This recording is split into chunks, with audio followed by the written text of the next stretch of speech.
So lately, I've been looking for a bit of a different way to play career mode. I've been looking for different ways to really challenge myself. And you guys know, if you have been subscribed to the channel for a while, that I love doing these weird and out of shape sort of challenges. So today I thought, what if we literally went into career mode's menu, pressed random, and could only sign players from a specific nationality? Well, today we are going to be doing that. We are going to be taking over a Premier League club. We're going to be taking over Manchester City for today's challenge, and we're going to be putting ourselves through the random nationality challenge. So the whole outline of the challenge is to have one season only to complete the challenge. We want to win the Premier League title, and we can only win the Premier League title with a certain player's nationalities. That wasn't English. A certain nationalities players in the club. So for example, we might get really lucky and we might get a nation like a Spain, a Germany, a Brazil,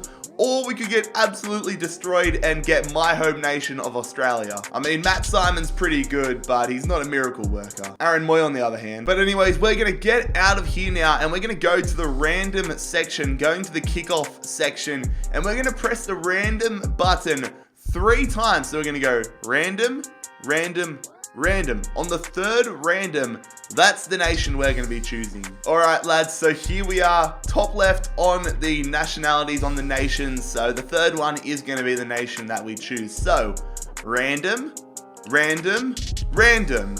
The Netherlands. We can only choose Dutch players.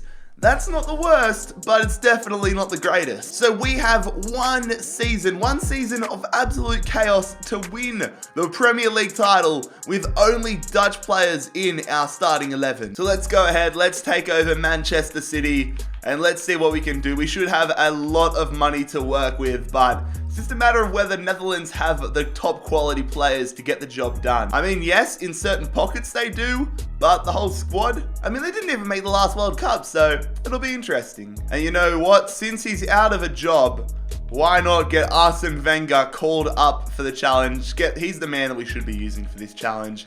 Oh wait, no, he's French, not Dutch. What am I talking about? Getting off to a good start already, Jared.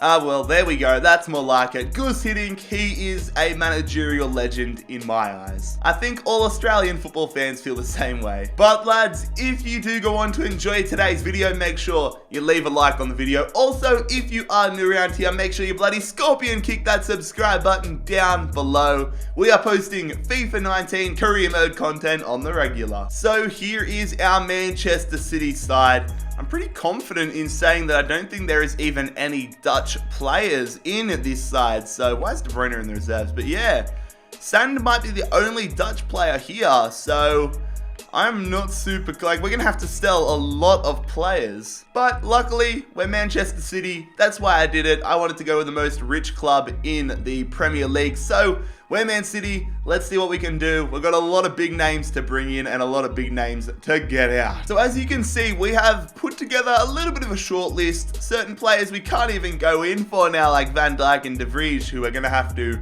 220 billion% go in for during January. But yeah, I think Netherlands might be a tough side to win the Premier League title with.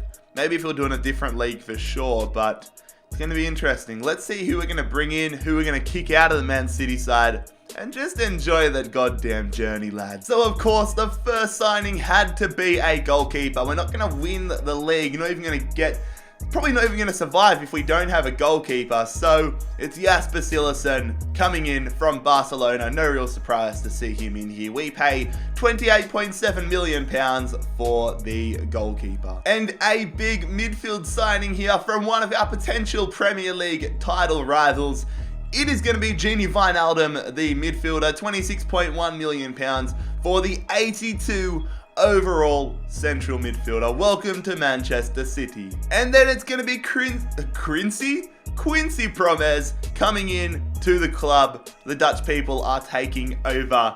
Valued at 24.5 million, we have signed him for bloody 58.7, so much more than I wanted to pay, but Sevilla would not negotiate with us, and Promes is someone that we needed to have in our side. So, did we overpay? Yes. Did we have an option? No. So, we've brought in Quincy Promes. Love it or leave it, he's here. And another player that we had to obviously bring in, it is Arjen Robben. In real life, he's predicted to leave Bayern Munich, but I would not expect him to wash up at Barcelona, at Manchester City. We brought him in for a pretty good price, £14.1 million.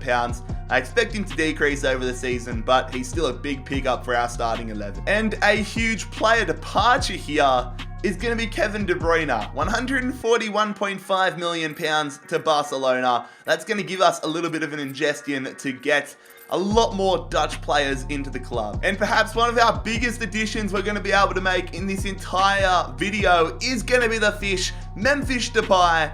Memphis is coming across from Lyon. I wonder how the United fans feel about this one. He went from United to Lyon. Now he's back in Manchester, but this time in Sky Blue. We pick up the striker for £54.6 million. And Gabby Jesus is off to PSG, £72.8 million. A huge transfer sum. Best of luck, mate. I actually found out that him and I are born on exactly the same bloody day. So, I mean, he's worth £72.8 million and I'm worth probably the same price of a large quarter pounder meal at McDonald's. Sometimes life's tough, fellas. Straight out of the Dutch League and into the Premier League, it is going to be the wonder kid centre-back Matthijs de Ligt. Been rumoured a little bit to be joining Man City, but we're going to make it official here.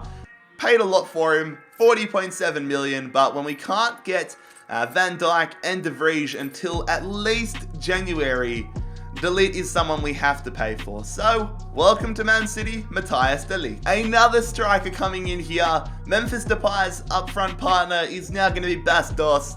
We're going to bring in the Dutch striker. I don't know why I keep telling you they're Dutch. It's quite obvious they're Dutch, but Bastos joining us here from Sporting for £33.2 million. And a new right back here. Bit of a downgrade from Kyle Walker, but Kenny Tete is coming across from Lyon, £14.7 million. Welcome to Man City. Frankie de Jong is the latest player to join the club. He is joining us from Ajax, just like Matthijs de Ligt, this time for £35.9 million. And our squad has reached maximum squad size, so I'm going to release this guy, Daniel Grimshaw. 260,000. Latest, Danny boy. And here it is. Probably our final signing of the opening window is going to be Karim Rekik. Another centre-back option here. My number one, well, I've got 3 players I definitely want to go for in January, but I'll talk about them in a second. Let's admire that we now have Karim Rekik into the club. Didn't he used to play for Man City back in the day? So, if so, welcome back to the the Etihad. I've made that joke too many times for it to be funny. And we have sold Kyle Walker to Napoli for £26.8 million. And Raheem Sterling has bounced. He's off now to Arsenal. Moving there for £95.3 million, which I thought was a pretty fair offer, but it was his release clause, so yeah. Fair play, Arsenal. So that's the opening window. A lot of players in, a lot of players out, all Dutch players. Mendy and Stone's the only 2 remaining Manchester City players in our starting 11, the only 2 remaining non-Dutch players in our starting 11. So, next transfer window, we're going to be going hard for De Vrij, for Van Dijk, for Strootman as well, another player that wasn't available in this first window. But let's see how we're going with the Netherlands only challenge halfway through the season. Alright, so we're doing better than I expected, to be honest. Liverpool are absolutely killing it, but we're still in with a shot.